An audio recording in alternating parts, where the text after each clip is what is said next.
Hi students, and welcome back to Science Gizmos with Mr. G. I am here today for my students for Summer Scholars.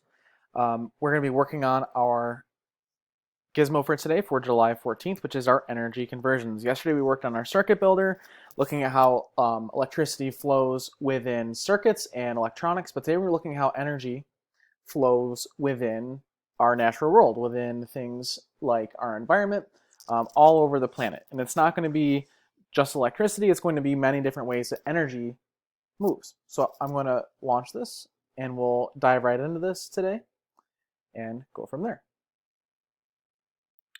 Okay, so this one actually gives us a nice tutorial, so a nice understanding of how to work with things. So you can see it's asking me to click on any item to learn about it. So I can see what any one of these things are by looking at it. So for instance, I have corn here. So it tells me that plants absorb sunlight with a green pigment in their leaves. During photosynthesis, this energy is used to build simple sugars from water and carbon dioxide. So they even give us a nice graphic as we watch the corn grow through photosynthesis. The next one I can look at, for instance, might be my human here. So this is a person. People eat food for energy and nutrients. Inside each cell, so those are the building blocks of all life, a chemical reaction called respiration releases energy from food and oxygen.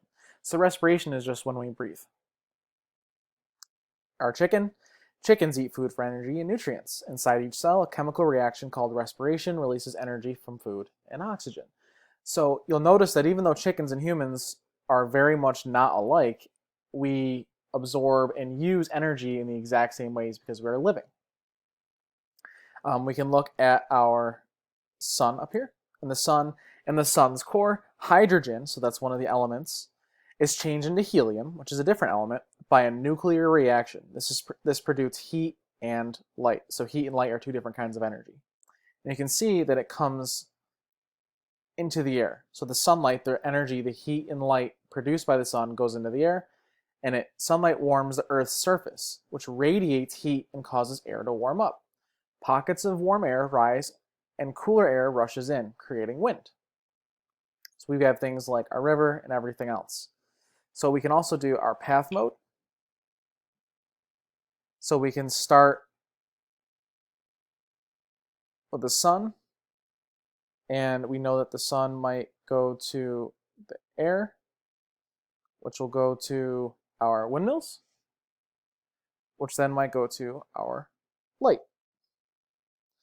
So you can see that I've created a perfect path because the sun's radiation of heat and light causes the wind to move, which causes these windmills to move and produce energy, which then can be transmitted to the lights within our house.